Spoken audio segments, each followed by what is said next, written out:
여러분 안녕하십니까, 최종 교수입니다.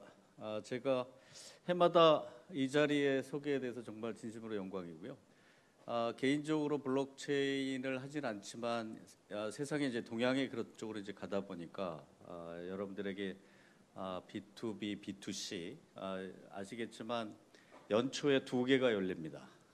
우리가 하나는 이제 컨슈머에 대한 전시회고요. 또 하나는 이제 기업들 간의 통신에 대한. 저는 개인적으로 B2C를 중심으로 하는 이제 컨슈머 전시회는 2, 3년 안에 비즈니스나 현물을 가지고 나오는 기업들이 굉장히 많습니다. 그리고 미국에서 주최를 하고 있고요. 그리고 통신사 연합회에서 하고 있는 기업들 간의 거래 상당히 좀 다르죠. 그래서 두 개의 전시회를 보게 되면 올해의 어떤 기조로 기술이 나갈 것인가에 대한 부분이 파악이 굉장히 쉽죠. 여러분들도 혹시 아실런지 모르겠지만 세계 패션 시장이 그렇습니다. 디자이너들이 모여서 앞으로 이런 디자인으로 갑시다라고 하면 몇 년 동안은 그 디자인으로 예를 들어서 이제 노란색과 체크무늬로 합시다라고 하게 되면 이제 그게 하나의 바람이 되는 형태죠. 근데 우리는 운이 좋게도 소비자들이 원하는 그런 CES하고 그다음에 공급자들이 원하는 MWC를 같이 동시에 연초에 열려서 그 부분을 확인이 가능하다라고 하는 것은 굉장히 운이 좋은 것 같습니다. 제가 자료를 좀 바꿨는데요. 여러분들이 CES에 대해서는 이제 워낙 얘기들이 많아서 그 두 가지를 비교하면서 가능하면 MWC 쪽으로 최근에 있었던 것을 보여드리도록 하겠습니다. 두 개의 사진이 첫날 제가 찍은 건데요. 확실히 다르죠. 한쪽은 20대도 굉장히 많습니다. 대학생들도 굉장히 많고요.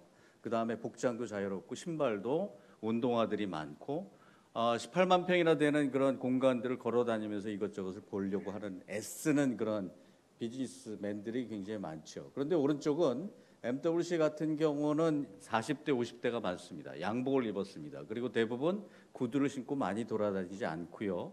그들은 주로 무엇인가 확인하려고 하는 그런 것들이 굉장히 많습니다. 그래서 또 다른 점들은 뭐냐면 CES 같은 경우는 상을 굉장히 많이 주죠. 올해도 한 400여 개. 물론 우리나라가 거기에 40%가 넘는 상을 받았습니다만 그들은 상을 사전에 줘서 이것들을 갖다가 어떻게든지 간에 활용을 할 수 있도록 한 400여 개의 상을 줍니다. 120여 명이 넘는 그러한 심사위원들이 심사를 하죠. 그런데 글로벌 모바일 어워드라고 하는 CES에서 주는 상은 30여 개만 딱 줍니다. 그리고 여기에는 상당히 많은 어떤 목적이 들어가 있습니다. 하물며 한 번도 나오지 않은 애플에 계속 상을 주고 있습니다.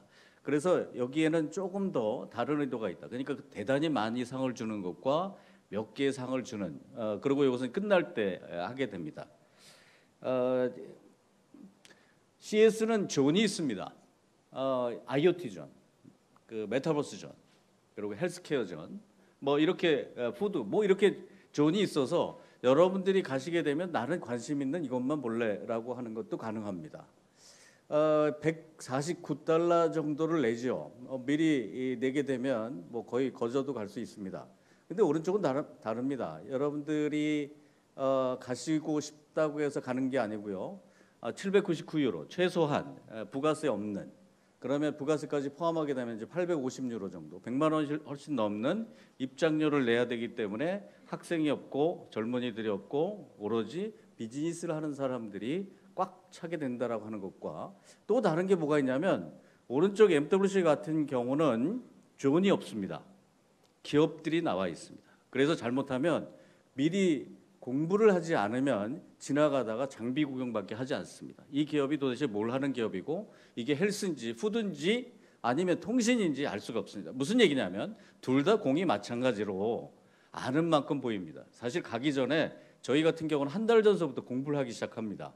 그래야 가서 무엇인가 채울 수 있다라고 하는 얘기죠. 그래서 여러분들도 혹시 기회가 되시면 반드시 그 전에 미리 보고 가십시오. 이제 트렌드를 좀 말씀을 드리면 둘 다의 공통점은 AI입니다. 여러분 뭐 다 아시다시피 인공지능이 세상을 판치고 있죠. 그런데 CES 같은 경우는 여전히 인공지능 이외에도 대단히 많은 카테고리들이 있습니다. 거의 40, 50개가 넘는 카테고리인데 PwC에서는 어떤 얘기를 했냐면 이것도 전부 인공지능 안에 들어가고 있다라고 하는 이야기를 하죠. 팬데믹 기간에 상관없이 계속 인공지능이 지배를 했고요. 지금 최근에 들어와서 생성형 AI 때문에 인공지능이 붐이 일어난 게 아니고 사실은 소비자들도 원했고 공급자들도 원했다라고 하는 겁니다. 다만 팬데믹 기간 중간에 여러분들이 혹시나 메타버스 같은 경우는 시장이 꺼졌다, 아니면 웹3 또는 NFT 이렇게 됐을지 모르겠지만 여전히 시장을 보게 되면 메타버스, 이머시브한 이야기, 그다음 웹3에 대한 이야기는 꾸준하게 계속 나오고 있다는 것들이 공통점 중에 하나로 보시면 되겠습니다. 제가 MWC에 대해서 특별히 애정을 갖고 있는 이유는 뭐냐면 CES 같은 경우는 소비자들이 원하는 시장이기 때문에 그냥 흘러갑니다. 근데 MWC 같은 경우는 공급자들이 원하는 시장이기 때문에 여러분들이 특히 주의를 해서 봐야 됩니다. 왜냐하면 여러분들이 5G 시대를 원했냐? 아니죠. 어떻게 보면 통신사들의 협약에 의해서 5G를 계속 밀다 보니까 메타버스 세상이 오고 그다음에 블록체인 세상이 오고 그리고 이머시브한 그런 세상들이 옵니다. 그런 서비스를 5G로 시연하겠습니다.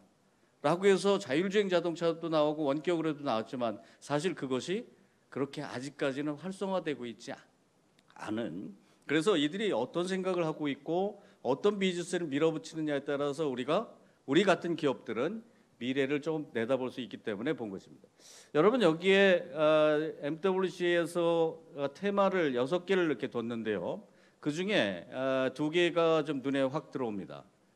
이 이머시브한 이야기도 물론 포함이 되어 있습니다만 인공지능에 대한 이야기가 다 잠시 전에 말씀드렸던 PwC에서는 이러한 뭐 메타버스에 대한 이야기 또는 블록체인 또는 이런 이 휴머니징에 대한 이야기, 그 다음에 특히 새로운 서비스들은 전부 AI에 포함돼 가고 있다라고 얘기하는 거고요. 그리고 최근에 제가 본 것 중에는 새로운 것도 중요하지만 매니팩처링에 대한 부분이 인공지능과 붙고 블록체인과 붙고 ESG와 붙어서 과거에 우리가 금융 또는 제조, 그 다음에 국방, 기타 등등 이러한 농업, 이러한 산업들이 새로 업그레이드 되고 있다. 그것이 바로 디지털 트랜스포메이션을 통해서 업그레이드 되고 있는데, 예를 들어서 존디어 같은 기업이 농약을 뿌리고 그 다음에 물을 뿌려대지만 그 기업들이 ESG 또 인공지능을 달아서 무소불위 기업이 되더라. 여기 굉장히 중요한 시사점이 있습니다. 과거의 기술의 테크 기업들에게 눌려있던 기업들이 기술을 입히니까 새롭게 거듭나는 현상들이 나타나고 있다라고 하는 겁니다. 그래서 그런 부분에 대해서도 상당히 많이 여러분들이 관심을 가져야 될 것 중에 하나다라고 하는 부분이고요.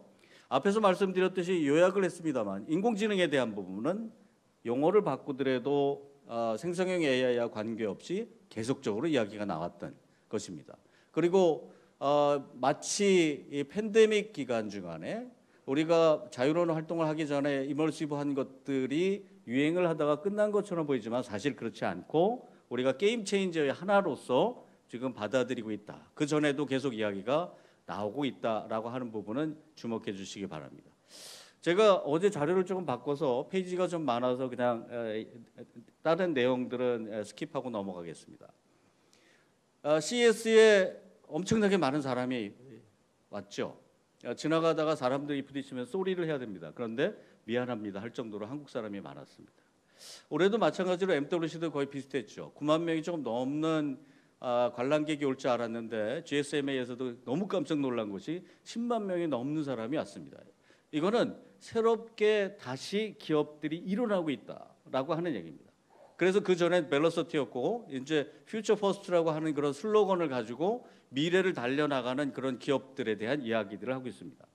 여기에 대단히 많은 경제적 효과가 있었는데 여러분 이런 며칠 동안의 전시 공간이나 이런 산업들이 엄청나게 큰 바르셀로나의 카탈루니아 지역에 거의 경제 2%에 해당되는 그런 비용들이 나오고 있습니다. 스페인의 0.2% 이상의 경제 효과가 나옵니다. 42억 유로에 대한 경제 효과가 나오죠. 10만 명이 모여서 거기에 바글바글한 며칠 동안 이 정도의 산업 효과가 나오는 것은 그렇게 흔치 않습니다. 거기에 이 MWC 친구들은 어떻게든지 간에 세계 이동통신사들이 서비스를 통해서 트래픽이 나오는, 여러분들도 아시겠지만 통신사는 단말을 파는 것보다 단말 내에서 무엇인가 트래픽이 일어나야 돈을 법니다. 그런데 5G 시대에는 트래픽을 통해서 돈을 번 그런 서비스들이 별로 없습니다. 여러분 메타버스 돈을 법니까? 아니면 웹3 돈을 버나요? 아니면 자율주행 자동차? 결국 돈을 벌지 못하죠. 여러분 다 아시다시피 1G, 3G, 5G는 돈을 벌지 못했고 2G에는 MMS나 SMS로 돈을 벌었고 4G에서는 배달의 민족이나 카카오톡이나 여러분들이 하고 있는 소셜에 돈을 벌었고 이제는 6G의 시대인데 6G가 돈이 너무 많이 들어가다 보니까 통신사가 주춤하고 있는 것들을 볼 수가 있습니다. 다만 아무튼지 간에 어떻게든지 간에 트래픽을 올리려고 하는데 CES는 소비자들이나 기업들이 알아서 하세요 이런 자세인데 MWC는 기업에서 몰고 가다 보니까 자기네들 이야기만 합니다. 제가 여러분들에게 특히 이야기하고 싶은 것이 이제 텔레포니카인데요. 여기 텔레포니카 CEO가 나와서 계속적으로 하는 얘기가 뭐냐면 이들은 제가 2011년서부터 MWC를 갔습니다만 계속 그때서부터 3D에 대한 이야기를 했습니다. 그리고 올해도 3D에 대한 이야기를 계속하고 있고 3D 이머시브한 것들을 가지고 나왔고 지난해에는 3D를 통해서 컨퍼런스를 하는 홀로그램을 통해서 컨퍼런스를 하는 걸 갖고 나왔고 그 전에도 3D에 대한 이야기를 계속했습니다. 그런데 이것이 왜 중요하냐라고 하는 거 보면 여러분 세계 이동통신사 첫 번째는 차이나 모바일입니다. 그건 중국에서 서비스를 하니까 뭐 그렇게 하라고 하죠. 그런데 두 번째가 보다폰입니다. 세 번째가 텔레포니카입니다. 세 번째의 세계 이동통신사가 텔레포니카 17개국에서 최우선 사업자죠. 아시다시피 스페인, 포르투갈, 남미 그리고 그 스페인어를 쓰는 그 국가에서는 거의 다 텔레포니카가 1등입니다. 그런데 그 기업이 3D를 밀고 있다라고 하는 것은 우리에게 그렇게 나쁜 레퍼런스는 아니죠. 그들이 갖고 있는 모든 리소스를 가지고 서비스를 만들어내려고 하는 것이 바로 이머시브 서비스다. 그중에 블록체인도 당연히 들어가 있습니다. 여러분들 중에는 대기업보다는 중소기업 또는 벤처 또는 스타트업이 굉장히 많죠. 유레카관이 CES의 유레카관이 거의 우리나라 기업들의 판이었죠. 미국 다음으로 1등이었습니다. 그 다음에 MWC에서도 MWC는 중국 기업들이 굉장히 많죠. MWC에서는 스페인, 중국, 한국 기업이 첫 번째였습니다. 근데 두 개의 동시가 다 무슨 일이 벌어지냐면 대부분 대기업의 시대는 거하고 스타트업의 시대가 왔다라고 하는 겁니다. 여러분 이제 서버의 시대가 아니라 클라우드의 시대가 왔듯이 중앙 집중형이 아니라 이제 분산형 시대가 온 것과 마찬가지입니다. 이제 세계가 우리의 세계로 바꿔지고 있다라고 하는 거죠. 크고 강하고 중앙 집중형인 것보다 작고 빠르고 다양하고 분산형이 세계를 지배하고 있다라고 하는 증거 중에 하나가 뭐냐면 스타트업들이 너무 활발하게 움직이고 있다. 그중에 유레카와 CES, MWC의 4 years from now는 정말 대단합니다. 그리고 이들은 제품을 이야기하기보다는 서로 협의를 하죠. 미래에 대한 이야기를 합니다. 협력을 합니다. CVC가 와서 투자를 합니다. 저기에 벤처 캐피탈들이 드글드글 합니다. 이 이야기는 거기에 비전이 있다라고 하는 이야기와 마찬가지입니다. 그래서 대기업은 제품을 보고 자기네들이 어떻게 할 거에 대한 이야기를 하지만 MWC나 CES의 스타트업들은 자기의 이야기보다 협력과 투자에 대한 이야기가 훨씬 더 많다. 미래에 대한 이야기라고 하는 거죠. 그중에 한국 기업은 완전히 독보적입니다. 참으로 희한합니다.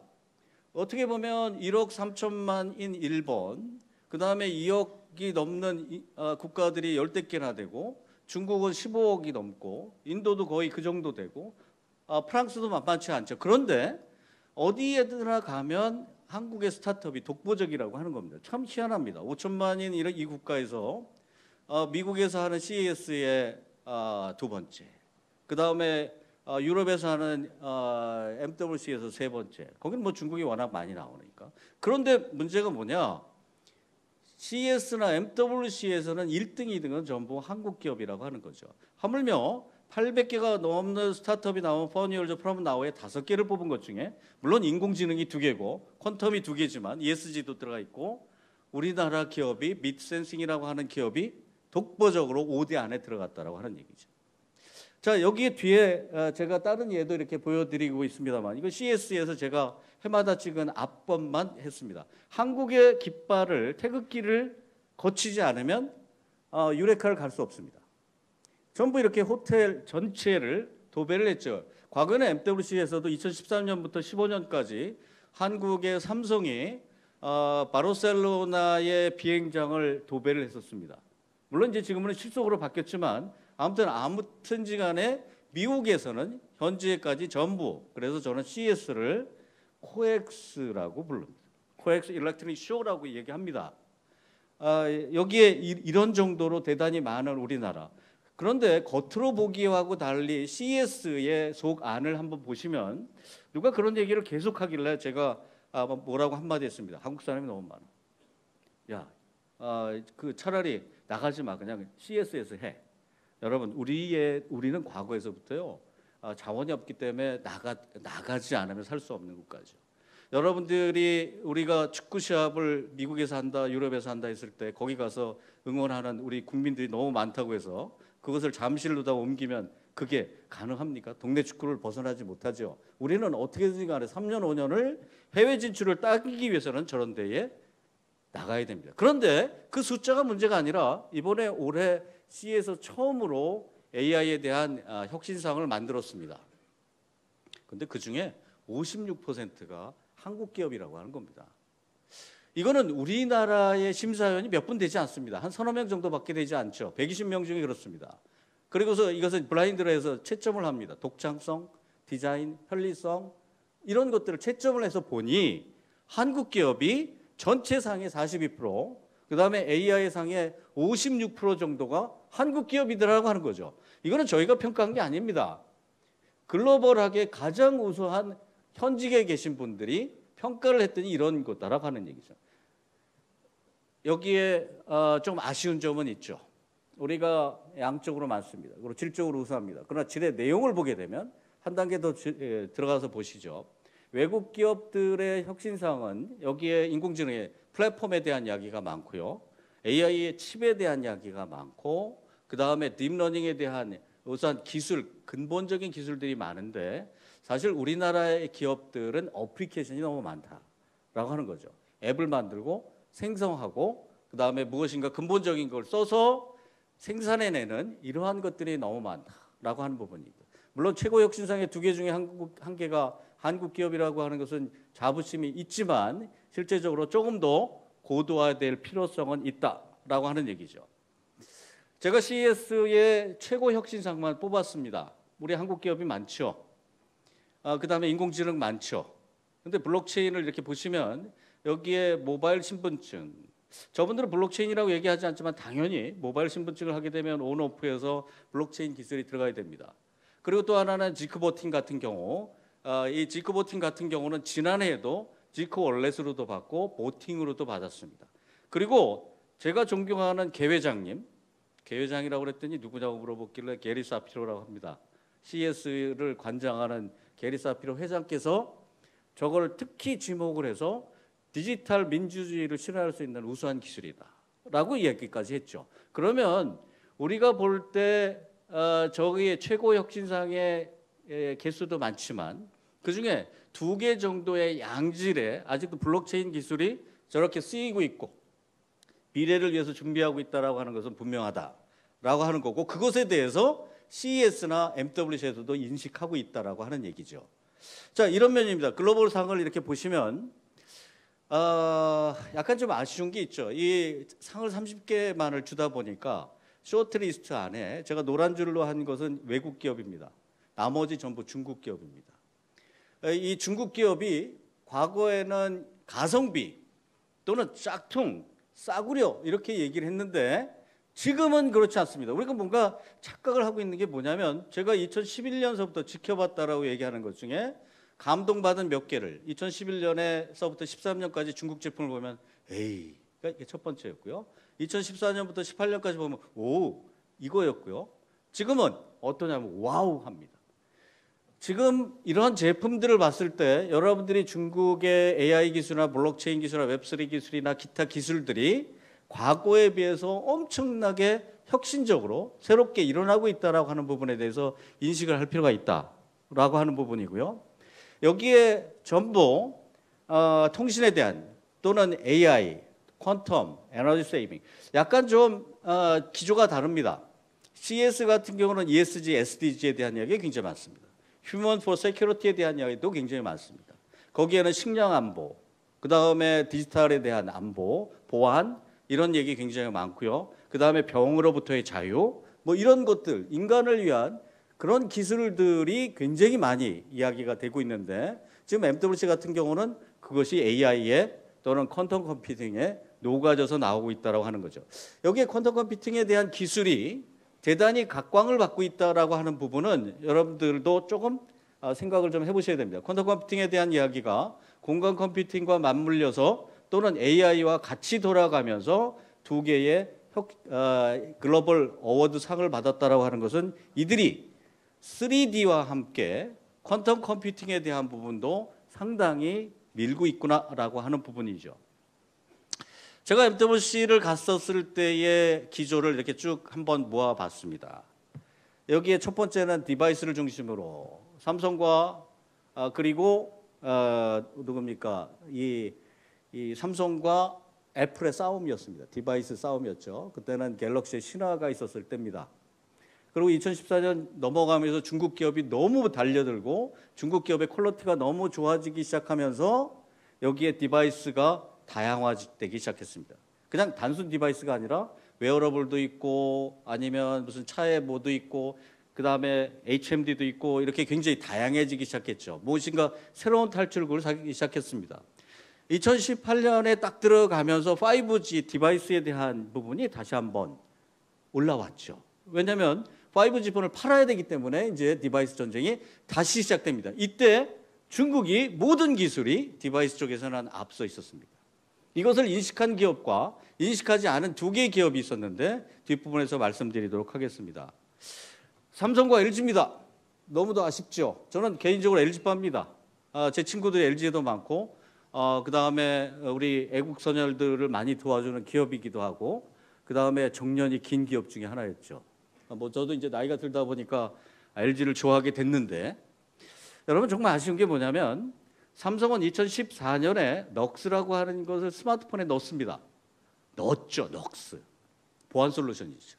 해외에서 사서 거기에 보안을 넣습니다. 그러고 나니까 기업들이 야 보안이 좋은 제품을 써 하다 보니까 갤럭시 탭 넉스 들어가고요. 그 다음 폰에도 넉스가 들어가니까 모든 기업군들이 보안이 잘 된 블랙베리 아니면은 넉스가 들어간 삼성, 애플 중에 하나를 썼습니다. 삼성이 굉장히 열심히 팔았죠. 태블릿만 막 5조씩, 7조씩 팔았으니까 그 다 애플은 커스터마이징 해주지 않지만 삼성은 커스터마이징까지 해줬죠. 그런데 LG는 그때 폰을 휘었습니다. 폰이 휘어서 플렉서블 폰을 만들었죠. 더 가볍고 빠르게 만들었습니다. 더 밝고 싸게 만들었죠. 속도도 뛰어났습니다. 그리고 여러분 기억하실지 모르겠지만 2015년에는 여러분들의 폰이 혹시 카메라가 후졌습니까? 그럼 카메라만 바꾸고 메모리도 바꾸고 아니면 안에 무엇인가 부속이 바꾸거나 아니면 안에 디스플레이가 안 좋으면 그 디스플레이 바꾸는 6조각, 5조각, 6쪽으로 모듈 폰을 만들었습니다. 저는 LG의 폰을 정말 대단히 응원하고 지지합니다. 너무 잘 만들죠. 여러분 아직까지 LG 폰을 쓰시는 분들은 카메라가 너무 훌륭하기 때문에 잘 쓰시는 분들도 있습니다. 그런데 LG는 저때 당시도 인식을 못한 것 같습니다. 2017년에 MWC를 갔더니 삼성이 저기에다가 엠페이, 삼성페이를 넣는 걸 계속 광고했습니다. 2016년부터죠.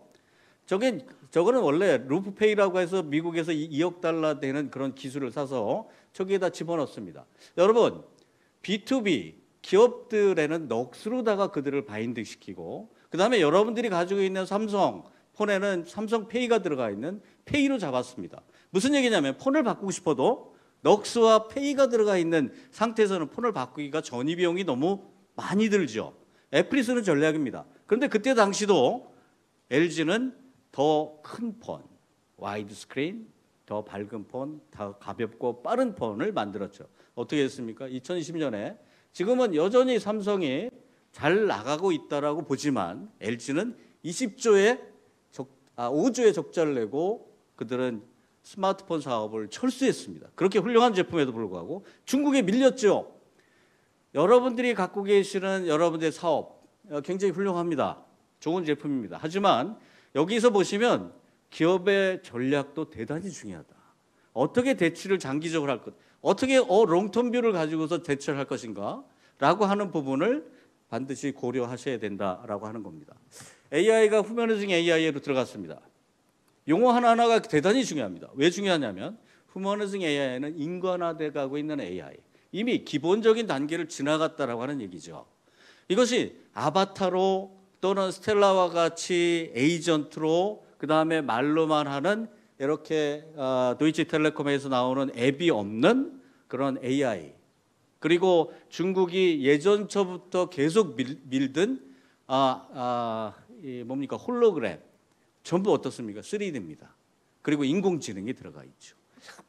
이런 것들이 지난해 마치 생성형 AI가 나와서 센세이션을 일으킨 것 같지만 중간 단계로 들어가고 있다. 생각보다 빨리 대처를 해야 될 시대다라고 하는 부분입니다. 여러분, 제가 MWC의 몇 가지를 이렇게 보시면 MWC가 부활하고 CS가 부활한다라고 하는 얘기는 그만큼 이제 기업들이 움직이기 시작했다. 이제 우리도 움직이기 시작해야 돼. 퓨처 퍼스트 벨러시티를 해야 된다. 이거는 MWC의 슬로건 중에 하나이기도 하죠. AI를 접목해야 됩니다. 어떤 형태로든지 간에 여러분들 거기에 여러분들이 갖고 계시는 기술에 딥러닝이든 아니면 머신러닝이든 아니면 단순하게 자동화든 간에 AI 툴이 있지 않은 기업들이 굉장히 어려워질 수 있다. 2018년에 손정희 회장이 기업을 두 개로 나누게 되면 AI에 있는 기업과 없는 기업, AI를 쓸 줄 아는 개인과 쓸 줄 없는 개인으로 나눈다라고 이야기한 것처럼 이제는 여러분들의 비즈니스에 접목을 시켜야 된다. 중국에 대한 부분을 대단히 어떻게 조금 더 생각을 많이 하셔야 되는 거고요. 다른 얘기들도 있습니다만 뒤에서 이렇게 보시면 이게 MWC 처음입니다.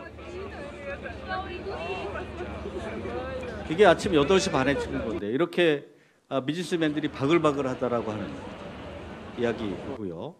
이게 화웨이인데 화웨이는 저는 개인적으로 정의를 한 게 뭐냐면 모바일에 있어서의 무소불위 기업. 정말 이 기업의 통신 장비를 미국과의 컨플릭트에 의해서 잘 팔지 못하고 있지만 그래도 서방 세계의 유럽이나 남미 쪽이나 아프리카 쪽은 대단히 많이 팔고 있고 단말 자체가 너무 우수합니다.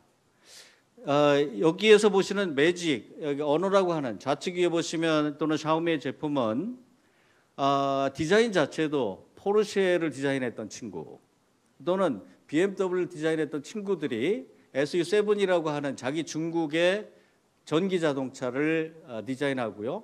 그 다음에 매직 같은 경우는 포르쉐를 디자인했던 그 친구가 매직을 설계를 하고 디자인을 했는데 저게 삼성 제품보다 비쌉니다. 2,000유로입니다. 그리고 접으면 머리카락이 들어가지 않습니다. 여러분 혹시 삼성 폴더를 갖고 계신 분 접어서 본인의 머리카락을 한번 그 사이에 끼워넣어 보십시오. 들어가죠. 무게가 삼성 제품의 3분의 2밖에 되지 않습니다. 이렇게 제품들이 엄청 좋아지고 비싸지고 있다라고 하는 부분은 대단히 우리가 경계해야 될 부분이고 중국은 기본적으로 싸고 강력한 제품을 만들죠. 그들은 기본적으로 제조에 굉장히 강합니다. 그런데 최근에 들어서 샤오미가 제가 2012년에 샤오미를 처음 봤는데 좁쌀만한 기업이었습니다. 말 자체도 좁쌀이죠. 좁쌀만한 기업이었는데 지금은 삼관이라고 하는 대기업만 모여있는 유럽의 기업 7개, 미국 기업 6개, 한국 기업 3개였다가 지금은 2개, SKT와 삼성만 있고 그리고 중국 기업들 중에 저렇게 메인 스테이지에 있는데 저들의 전략이 조금 다릅니다. 대부분의 중국 기업은 단말을 잘 만드는데 저들은 모든 것들을 연결하려고 합니다. 삼성의 전략입니다. 레이준이 무슨 얘기를 했냐면 이미 성공한 전략이 있는데 왜 새롭게 하나요? 삼성이 모든 제품을 연결하려고 하는 스마트 싱즈로 또는 메타로 연결하려고 하는 그런 전략을 써서 지금까지 대단히 성공하고 있는 기업 중에 하나죠. 올해 갤럭시 S24에 대한 생성형 AI 그리고 온디바이스 AI가 들어간 이 부분에 대해서는 상당히 성공적이다라고 하는 평가를 이렇게 내고 있고요. 모토로라 중국 기업이죠. 29억 달러의 레노바가 샀습니다. 자기네들 중국이라고 하는 것들을 희석시키기 위해서 샀죠. 이런 제품들을 만들고 있다.